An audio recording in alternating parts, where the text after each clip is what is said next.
안녕하십니까. 안녕.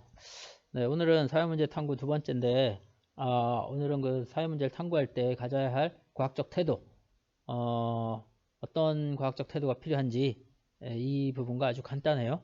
그리고 탐구 절차, 양적 탐구와 질적 탐구 이렇게 두 가지가 나오거든요. 그래서 오늘은 그 부분에 대해서 한번 여러분하고 아주 짧게, 간단하게 한번 알아보도록 할게요.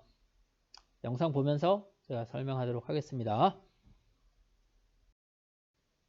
자, 오늘은 그 사회문제 두 번째 시간인데, 사회문제 오늘 주요 학습할 내용은 사회문제 탐구를 위한 과학적 방법에 대해서 나오거든요. 그래서 이 과학적 방법으로 제시된 게 두 가지가 제시가 돼요. 두 가지가 제시가 되는데, 어, 그, 있어. 두 가지. 근데 그 하나가 그 태도가 나와요. 태도에 대해서 나오고, 또 하나는 탐구 절차. 이렇게 두 가지가 나오니까 이 부분에 대해서 좀 주의 깊게 보시면 될 것 같아요. 그럼 먼저 태도부터 한번 봅시다. 자, 먼저 그 과학적 태도가 나오죠. 이 탐구 문제, 사회 문제를 탐구할 때는 일단은 우리가 그 과학적 태도를 견지해야 돼요. 과학적 태도. 그래서 이 과학적 태도에 해당하는 게 네 가지가 있습니다. 네 가지. 네 가지만 잘 이해하시면 돼요. 일단 쉬워 아주. 응? 자, 먼저 하나 볼까요? 먼저 개방적 태도야. 개방적. 열려 있는 거잖아. 그러니까 특정 이론, 내용이 특정 이론을 무조건 수용 배격하지 않고 주장이 입증될 때까지는 가설로 받아들입니다. 정설로 받아들이는 게 아니야. 그 다음에 오류 가능성을 인정하는 이런 태도가 그 개방적 태도고, 그다음 두 번째는 객관적 태도죠. 객관적 태도라고 하는 거는 주관적 태도의 반대잖아. 주관이라고 하는 게 자기 개인의 생각에 따라서 이랬다가 저랬다가 막 하는 게 객관이거든. 주관이거든. 그래서 객관식, 주관식 이거 시험 볼 때 알아요. 객관식 같은 경우는 정답이 개인의 마음에 의해서 바뀌지 않아. 1번이면 무조건 1번이야. 근데 주관식은 채점하는 사람들의 그 어떤 정답 기준에 의해서 정답이 될 수도 있고 오답이 될 수도 있고 이렇게 좀 왔다 갔다 하는 게 주관이죠. 그래서 과학적 태도, 과학적 태도를 가지려면 이 객관적 태도를 가지고 있어야 돼요. 주관적 태도를 가지고 있으면 안 돼. 세 번째가 상대주의적 태도죠. 상대주의적이라고 하는 거는 시대와 맥락, 환경을 고려해 문제를 이해하려는 태도야. 이게 상대주의적 태도. 반대는 절대주의적이죠. 절대주의는 시대나 장소가 변해도 그 기준이 안 변하는 거야. 이게. 그래서 뭐 우리 인사하는 거 이렇게 보면 알아요. 상대주의적 태도를 가지고 있다 그러면 뭐 우리나라에 있을 때는 이렇게 허리를 90도 이렇게 숙이는 게 그게 올바른 예절이지만 뭐 어떤 다른 나라에 가서는 90도 이렇게 허리를 숙이는 게 욕일 수도 있거든. 이런 게 상대적 태도예요. 이게 절대적 태도는 기준이 안 변합니다. 그 다음에 성찰적 태도 있죠. 성찰이라고 하는 말 자체가 일단 반성하는 거야. 자기가 한 행동에 대해서 반성하고 한번 되돌아보는 거. 이런 게 성찰이잖아. 그래서 사회 문제 의문을 가지고 살피거나 반성적으로 돌아보는 태도. 이게 성찰적 태도입니다. 그래서 과학적 태도 네 가지야. 개방, 객관, 상대, 성찰. 요거 잘 알아두시면 될 것 같아요. 그럼 이제 예를 들어서 한번 봅시다. 자, 성소수자 문제를 탐구하는 과학적 태도 해갖고 그냥 예입니다. 예. 한번 봅시다. 자, 사람들은 왜 성소수자의 성적 취향에 대해 혐오할까? 같은 인간으로서 극히 개인적 부분에 해당하는 성적 취향을 전체 담론과 이를 활용해 차별하는 현상과 자신의 성적 취향에 대해 말도 못하는 주변 친구들 보면서 성평등 문제에 대해 의심을 가졌다 하고 나오잖아. 이게 성찰적 태도에 해당하는 거죠. 의심을 가진 거잖아. 이게. 그 다음 두 번째는, 자, 정진이는 자신의 성적 취향을 밝히지 못하는 현상의 원인에 대해 개인의 용기 부족 때문이 아니라 사회에 팽배해 있는 각종 혐오와 차별의식이 광범위하게 확산돼 있고 또 이에 따라 개인의 행위를 일탈로 바라보는 사회 구조적 문제라고 생각했다. 하지만 이를 경험적으로 증명하기 전까지는 확신할 수 없었다라고 하는 거잖아. 오류 가능성을 인정하는 거죠. 이런 건 개방적 태도라고 얘기를 해. 개방적 태도. 그 다음에 정진이는 성소수자 혐오를 이야기하는 특정한 사회 구조적 특징이 있음을 이론적으로 설명하기 위해 당시의 통계 자료를 면밀히 분석했다. 이거는 무슨 자세일까? 이거는 무슨 자세겠어요? 한번 생각을 해봐. 이거는 뭐 당시의 통계 자료를 면밀히 분석했잖아. 무슨 자세? 이 객관적 태도가 될 수 있을 것 같아요. 이거는. 그래서 어떤 사회 문제를 연구함에 있어서 우리가 가져야 할 과학적 태도가 이런 객관적, 성찰적, 개방적 이런 자세가 있다라고 하는 거, 상대주의적 태도까지 알아두시면 될 것 같고, 그다음에 이제 탐구 절차에 대해서 한번 볼게요. 탐구 절차는 두 가지가 있어요. 양적 연구와 질적 연구. 뭐 양과 질이잖아. 이게 양과 질의 차이는 이 양이라고 하는 거는 수량화할 수 있다는 거야. 수량. 계량화할 수 있다는 거죠. 뭔가 숫자로 표현할 수 있다는 거고, 질적이라고 하는 거는 숫자로 표현이 안 되죠. 이거는. 그래서 그런 차이가 있어요. 양적 연구와 질적 연구. 그래서 양적 연구는 사회 문제를 탐구할 때 수량 자료를 계량화하여 이렇게 나오잖아. 계량화하여 법칙을 발견하려는 연구법. 그 다음에 질적 연구는 사회를 이루는 구성원의 입장에서 현상을 이해하려는 연구법. 이게 양적 연구와 질적 연구의 차이입니다. 네.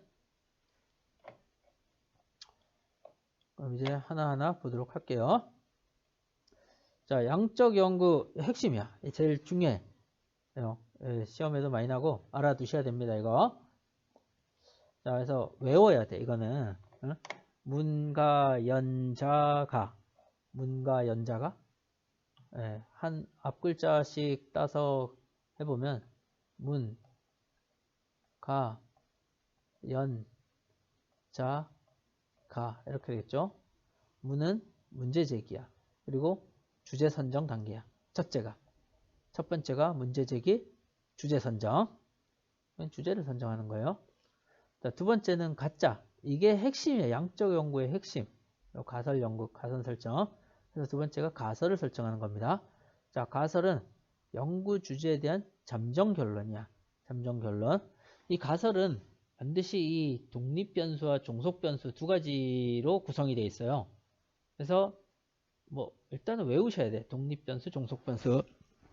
그래서 독립 변수가 뭐냐면 영향을 주는 것이 독립 변수, 영향을 받는 것이 종속 변수. 이렇게 돼. 그럼 예를 들어서 내가 이 문제 제기를 하고 주제를 선정했어. 인터넷 이용 시간에 대해서 한번 내가 한번 연구해 봐야겠다. 그다음 두 번째는 가설을 설정하는 거야. 가설을 이렇게 설정하는 거죠. 인터넷 이용 시간이 많을수록 비만율이 높을 것이다. 이렇게 보면 인터넷 이용 시간이 많다라고 하는 것과 비만이 높다라고 하는 두 가지 명제가 이렇게 연결된 거죠. 이렇게 두 가지 연결되면서 가설을 설정하는데 두 개를 봤을 때 영향을 주는 게 어느 쪽이야? 영향을 받는 게 어느 거고. 지금 비만율은 보면 이용 시간에 의해서 영향을 받는 거죠. 이용 시간이 많으면 비만율이 높고 이용 시간이 적으면 비만율이 적다는 얘기잖아. 그러니까 인터넷 이용 시간이 많다라고 하는 게 독립 변수. 비만율이 높다라고 하는 게 영향을 받죠. 종속 변수. 이렇게 되는 거예요. 그래서 두 번째가 가설입니다. 가설. 문가야, 문가. 문제 제기와 그 다음에 가설. 그 다음에 가설까지 설정했으면 그 다음은 연구를 설계해야 돼. 연구. 어떻게 연구할 것인가 이거죠. 이 설계니까 계획이란 말이야. 이게 계획. 그래서 구체적인 활동을 계획하는 거야. 구체적 활동을 하는 게 아니라 계획입니다. 그래서 자료 수집 방법, 절차, 조사 대상, 범위, 기간 이런 계획을 수립하는 게 세 번째야. 문가연입니다. 문가연. 그 다음 네 번째가 계획했으면 이제 실천으로 옮겨야죠. 계획한 대로. 우리 프로젝트 할 때도 그러잖아요. 계획을 했으면 이제 실천해야지. 그 실천하는 게 자료 수집과 분석입니다. 자료를 수집하고 그 다음에 분석해야 될 거 아니야. 이거. 그래서 이 자료 수집과 분석을 할 때 이 양적 연구가 들어가요. 양적 연구. 질문지법 또는 실험법 이런 걸 통해서 양적인 데이터를 수집하는 거야. 이게. 그래서 그 데이터를 분석하는 거죠. 그래서 이게 네 번째. 그 다음에 그 자료를 다 수집하고 그 다음에 데이터까지 분석했어? 그러면 마지막으로 가설을 검증해야 돼요. 검증. 이 내가 지금 세운 이 가설이 이게 가설이잖아요. 이게 과연 그 자료 수집하고 분석해 봤더니 이게 맞는가 틀린가를 분석해야 될 거 아니야. 그리고 맞았다면 맞네 그러면 가설을 채택하는 거고 틀리네 하면 가설을 기각해야죠. 기각하고 새로운 가설을 수립해야죠. 이게 다섯 번째야. 그래서 가설을 채택하든지 기각하든지 여부 판단하고 그다음에 가설을 수정할 수도 있고 새로운 가설을 수립할 수도 있고 그리고 가설이 검증이 됐으면 이거 맞네 그러면 결론 도출하고 일반화하는 이런 단계로 진행되는 게 양적 연구 탐구 절차입니다. 머릿속에 외우세요. 이거. 그래서 문제 제기, 그다음에 가설 설정, 연구 설계, 자료 수집, 자료 분석, 가설 검증 또는 일반화 이렇게 다섯 가지 단계로 양적 연구가 진행돼요. 다음, 조금만. 그다음에 그럼 양적 연구 탐구 사례를 한번 보면서 얘기해 볼게요. 자, 일단 제일 먼저 문제 제기한다 그랬죠. 문과연 이렇게 나가니까 그 다음에 주제를 선정해야지. 그래서 나는 양적 연구를 이걸 한번 해보기로 했어. 청소년의 스마트폰 과다 사용이 문제가 되고 있다. 이에 스마트폰 중독이 사회성 발달에 미치는 영향을 탐구하기로 했다. 이렇게 되겠죠. 이거 내가 이런 주제를 한번 선정해야겠다고 해서 한 거예요. 문제를 선정했으면 그다음 두 번째는 가설을 설정해야겠죠. 문가니까. 그래서 두 번째는 이제 가설을 설정하는 양적 연구의 핵심이야 이게 가설 설정. 그래서 그 가설을 설정하려면 일단 개념의 조작적 정의가 있어야 돼요. 이게 그래서 이 연구 주제를 보면 그 스마트폰 중독이 사회성에 미치는 영향이잖아. 그러니까 스마트폰 중독이 어떤 거고 사회성이 어떤 거라고 하는 걸 먼저 밝혀야 돼. 이런 걸 조작적 정의라고 얘기하거든요. 그러면 나는 스마트폰 중독을 폰에 몰입하여 통제가 불가능한 상태로 일단은 정립을 할 거야. 정의를. 그리고 양이잖아. 이거는 양. 그래서 계량화해야 된단 말이야. 상중하로 구분을 하겠다. 이렇게 정의를 내리죠. 그 다음에 사회성은 사회 적응 정도를 나는 사회성이라고 하겠다. 그래서 사교성, 자신감, 대인관계 요 세 가지를 사회성을 측정하는 내가 하나의 개념으로 삼겠다. 이렇게 먼저 정의를 해주는 걸 조작적 정의라 그래. 그리고 사회성은 내가 점수로 1에서 10점까지 척도로 표시하겠다. 이걸 먼저 해줘야 돼요. 이 양적 연구할 때는. 그래서 내가 가설을 그 다음에 가설을 설정하는 거야. 그래서 나는 가설을 이렇게 설정한 거지. 스마트폰 중독은 사회성 발달에 악영향을 끼칠 것이다. 근데 이 가설은 독립변수와 종속변수, 종속변수와 독립변수로 구분된다 그랬죠. 그래서 잠깐만. 그래서 나는 가설을 스마트폰 중독은 사회성 발달에 악영향을 끼칠 것이다. 그러면 독립변수와 종속변수로 구분된다 그랬는데 여기는 이렇게 구분이 되겠지. 스마트폰 중독과 사회성 발달. 그러면 어떤 게 독립변수고 어떤 게 종속변수야? 영향을 주는 게 독립이고 영향을 받는 게 그 종속이라고 그랬죠.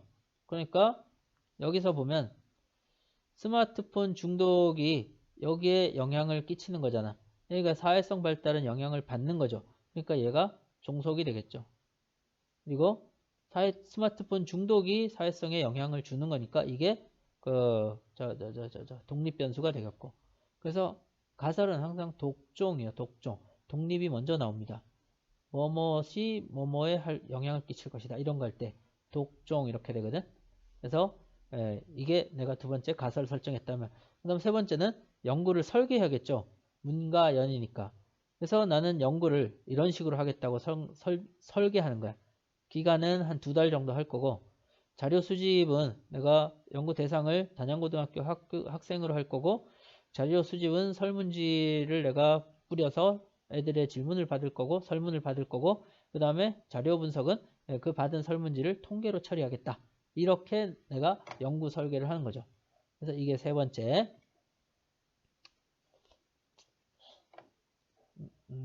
그 다음에 잠깐만요. 그 다음에 네 번째는 설계까지 다 했으면 그 다음에는 이제 자료를 수집해야겠지. 그래서 단양고등학교 학생들을 대상으로 한다고 그랬으니까 자료를 어떻게 수집하냐면 단양고등학교 학교 각 반별로 나는 무작위 10명을 추출해서 대상을 선정해서 질문지를 쭉 뿌려서 그 조사를 하겠다. 이렇게 자료를 수집하는 거야. 그러면 10명의 학생들에게 내가 질문지를 뿌려서 받았겠죠? 그 다음에는 받은 질문지를 이제 분석을 해야 될 거 아니야. 그래서 그 다음에 나오는 게 자료 분석. 그래서 자료 수집과 분석이라고 했죠. 근데 아까 제가 이 그 사회성을 얘기할 때 세 가지로 사회성을 측정한다고 했잖아. 사교성, 자신감, 대인관계. 그래서 각각을 한번 이렇게 분리해서 분석하는 거예요.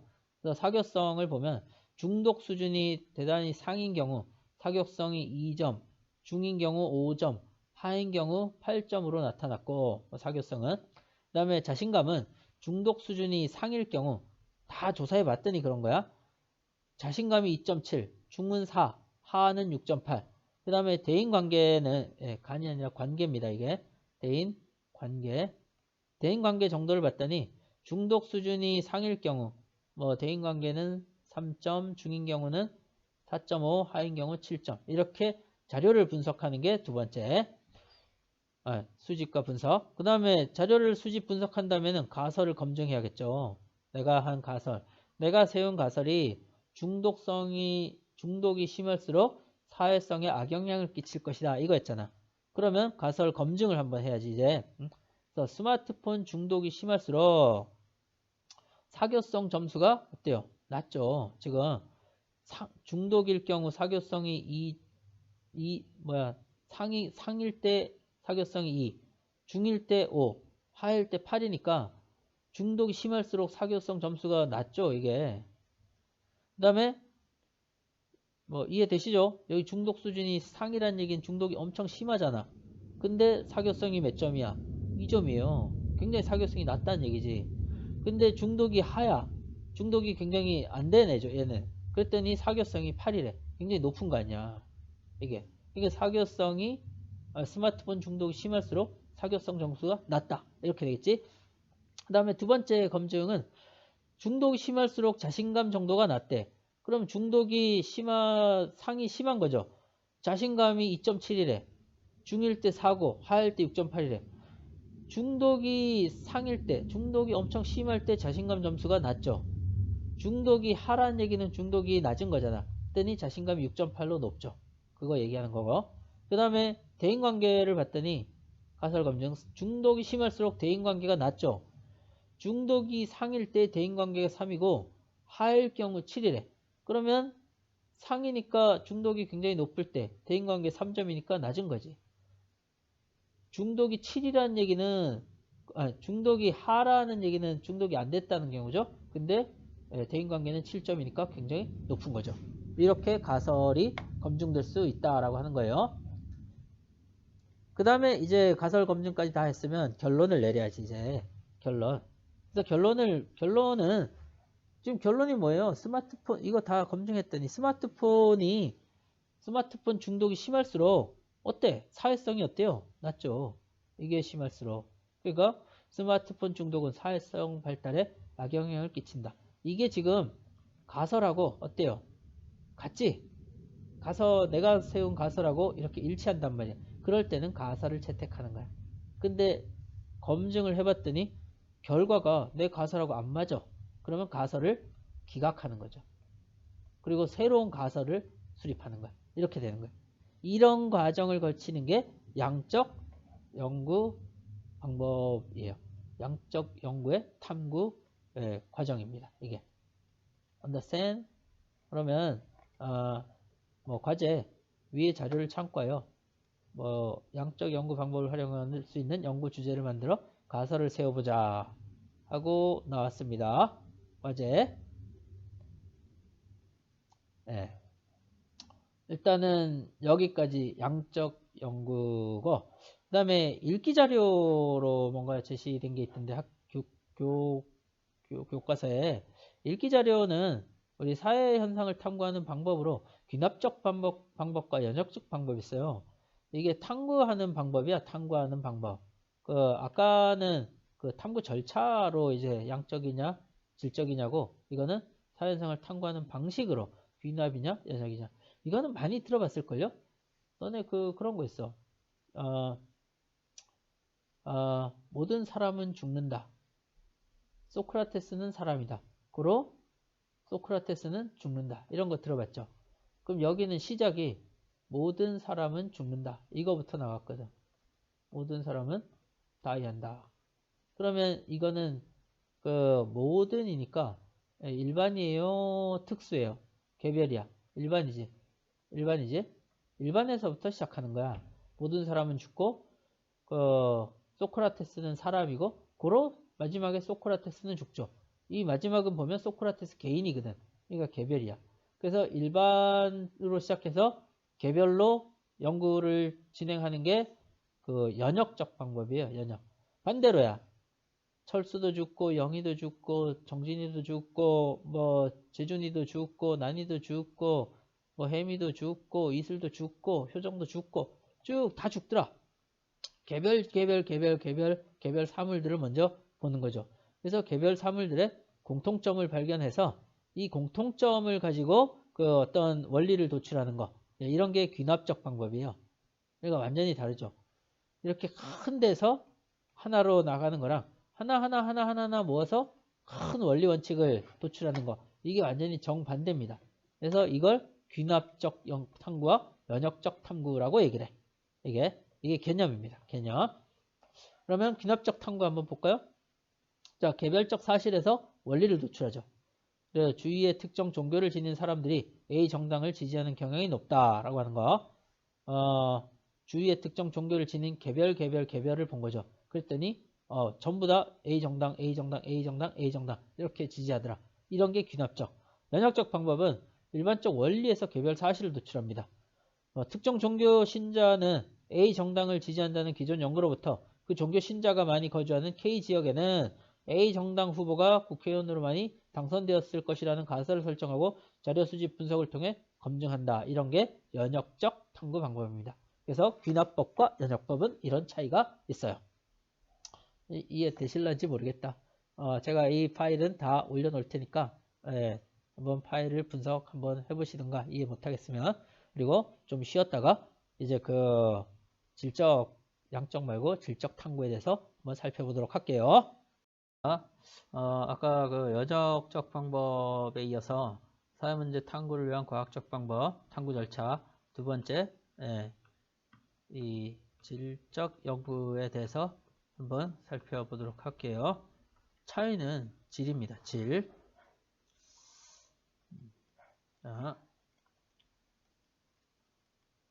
자, 그러면 질적 연구 탐구 절차를 한번 봅시다. 이 탐구 절차 같은 경우는 외우셔야 돼요. 일단 양적 연구도 그렇고 그 질적 연구도 그렇고 이 탐구 절차 같은 경우는 여러분들이 외우셔야 될 것 같아요. 그래서 첫째, 연구 문제 선정하겠죠. 그 다음 두 번째가 연구 계획을 수립합니다. 그 다음 세 번째가 자료 수집해요. 그 다음에 네 번째가 자료 해석하고, 다섯 번째가 결론 및 재현이야. 그 양적 연구하고 질적 연구하고 가장 큰 차이가 뭔지 알겠죠? 뭐가 없어. 양적 연구는 가설이 있거든. 근데 이 질적 연구는 가설이 없어요. 그냥 바로 연구 문제 선정해서 계획 수립하고 자료 수집하고 해석하고 결론을 내립니다. 그 차이가 있어요. 그리고 양적 연구는 수량화가 가능하지만 뭐 아까도 봤지만 뭐 1에서 10점까지 뭐 점수로 매기고 이런 게 가능하거든요. 양적 연구는. 근데 질적 연구는 그런 게 없어요. 이게 수량화가 불가능해. 그래서 탐구 절차 하나하나씩 보도록 합시다. 자, 질적 연구는 일단 사회 문제에 대한 해석과 깊이 있는 이해를 목적으로 해요. 이게. 자, 첫째 탐구 절차가 첫째. 일단 문제를 선정해야 되겠죠. 뭐 저기도 마찬가지죠. 양쪽도. 근데 문제를 설정할 때 가설을 설정하지 않아요. 그리고 특정 사회 문제 현상을 심층 이해하고 해석하는 것에 목적을 둬. 심층 이해야. 겉모습만 이해하는 게 아니에요. 그 양적인 거는 겉모습만을 이해할 수가 있어요. 겉으로 보이는 현상. 근데 얘네들은 심층 이해하고 해석하는 것을 목적에 두고 질문 형태의 연구 문제를 가지고 질문 형태의 연구 문제예요. 질문 형태의 연구 문제를 가지고 연구를 시작합니다. 그 다음에 두 번째가 이제 계획을 수립하겠죠. 문제 선정한 다음에 계획이겠지. 그래서 자료를 어떻게 수집하는 방법, 조사 대상, 범위, 기간, 절차 이런 것에 대한 계획을 수립하는 게 두 번째. 그 다음에 계획을 수립했으면 이제 계획한 대로 이제 움직여야지. 그래서 자료를 수집하는 거죠. 자, 뭐 자료 수집하는 방법 이런 게 나왔으니까 그 다음에 자료를 수집해야지. 그래서 계획을 수립하면 현지 조사를 실시해 자료를 수집하고 주로 참여 관찰이나 비구조화된 면접을 많이 사용합니다. 그 다음에 자료를 수집했으면 자료를 막 모았을 거 아니야. 그럼 이제 그걸 해석해야죠. 해석. 그래서 자료를 단순히 요약하는 것이 아니라 수집된 자료 내용이 기존 연구와 일치하는지를 확인합니다. 그래서 자료를 해석한 다음에는 이제 결론을 내리는 거야. 그래서 결론을 도출하고 이론적 재현을 하고 이런 단계가 마지막 단계입니다. 그리고 질적 연구는 자연과학과 같이 명확한 법칙을 제시하진 않아요. 그리고 일관된 견해를 제시할 수 있어야 돼. 이 절차가 질적 연구의 탐구 절차입니다. 머릿속에 집어넣으셔야 돼요.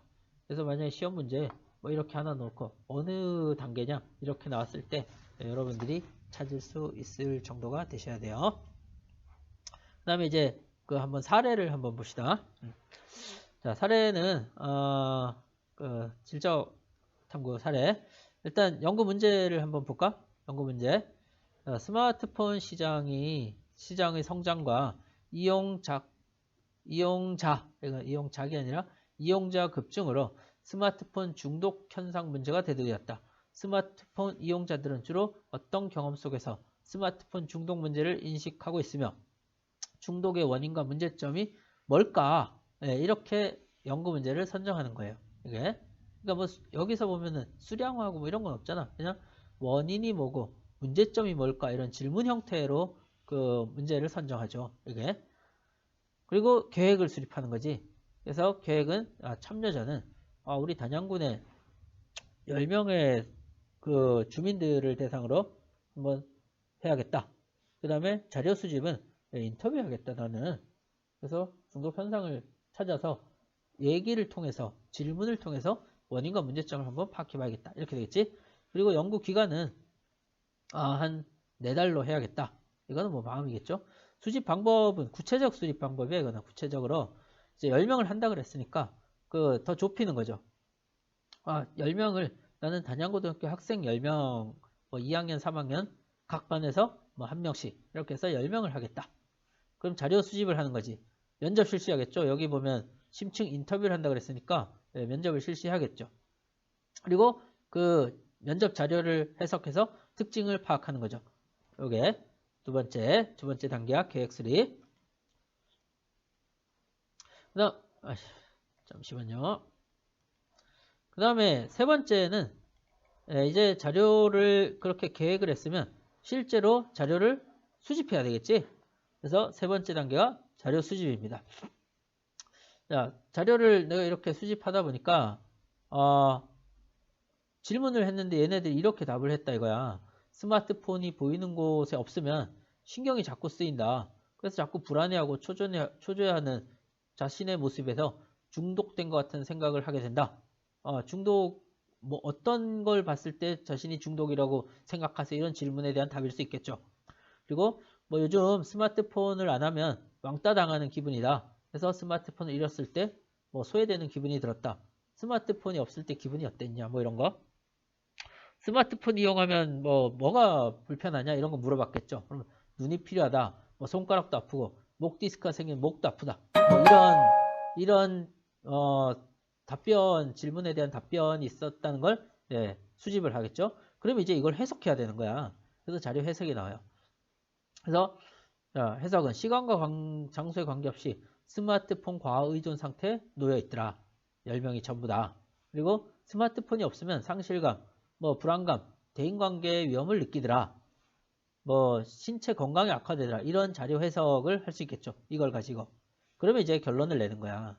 스마트폰 중독은 신체 건강뿐 아니라 대인관계, 정신건강 등의 많은 어려움을 초래하더라. 라고 하는 그런 결론을 내리는 게 질적 연구의 방법입니다. 그래서 탐구 사례로 한번 해봤고, 과제 있죠. 여기 과제. 자, 위의 자료를 참고하여 양적 연구 방법을 활용할 수 있는 연구 주제를 만들어 보자라고 그랬는데, 양이 아니죠. 이거는 질적 연구. 아깝게 양이고, 질적 연구 방법을 활용할 수 있는 연구 주제를 만들어, 가설이 아니죠. 연구 주제를 만들어서 한번 이 탐구 사례를 한번 작성해 봐라. 이거겠지. 그 다음에 그래서 양적 연구, 질적 연구 그 차이를 이해하셔야 돼요. 그 다음에 읽기 자료가 있어. 질적 연구의 형성과 특징. 자, 질적 연구는 양적 연구나 표준화된 연구의 대칭적 개념이에요. 이게. 그리고 오늘날 질적 연구는 해석적 전통이나 탈현대적 관점과 비판적 관점에서 출발하는 연구들이 많아. 그리고 질적 연구의 특성은 이해의 대상이 되는 경험 자료로서 숫자 대신 텍스트를 사용합니다. 숫자는 양적이잖아. 이거는 주로 양적이고 텍스트, 질문 뭐 이런 걸로 하죠. 그 다음에 수치화하기 어려운 특성들을 발견할 수 있다. 뭐 수치하기 어렵죠. 이거는 질적은 수치할 수 있으면 양적 연구지. 그 다음에 연구 대상의 관점과 그들의 실천 행동 그리고 연구 주제와 관련된 그들의 생활 세계적인 지식에 관심을 두고 발견하고자 하는 특성을 사전에 예상하는 것보다 심층적으로 얻을 수 있다라고 하는 게 질적 연구의 특성입니다. 네. 자, 지금까지 그 양적 연구와 질적 연구에 대해서 그 절차라든가 뭐 특성 이런 거를 알아봤는데 뭐 이해하세요? 이해되십니까? 뭐 이해가 안 되시면 한번 이 자료를 한번 더 살펴보시고 그리고 교과서를 한번 더 보면서 분석하시면 될 것 같아요. 그리고 제가 그 양적 연구와 질적 연구 사례를 한번 조사해서 과제로 내라 그랬는데 힘들지? 네, 그래서 과제는 나중에 하세요. 나중에 하시면 되고 이번 주는 그냥 푹 쉬시기 바랍니다. 대신 이게 너네 사회문제 탐구가 시험을 보기 때문에 지금 이 다 시험 문제들이에요. 그러니까 내용을 잘 살펴보시기 바랍니다. 이 모든 자료는 제가 카페에다가 다 올려놓을 테니까 필요한 자료는 다운받으시기 바랍니다. 네, 이상 마치도록 할게요. 그리고 주말 잘 보내세요. 빠이빠이. 안녕.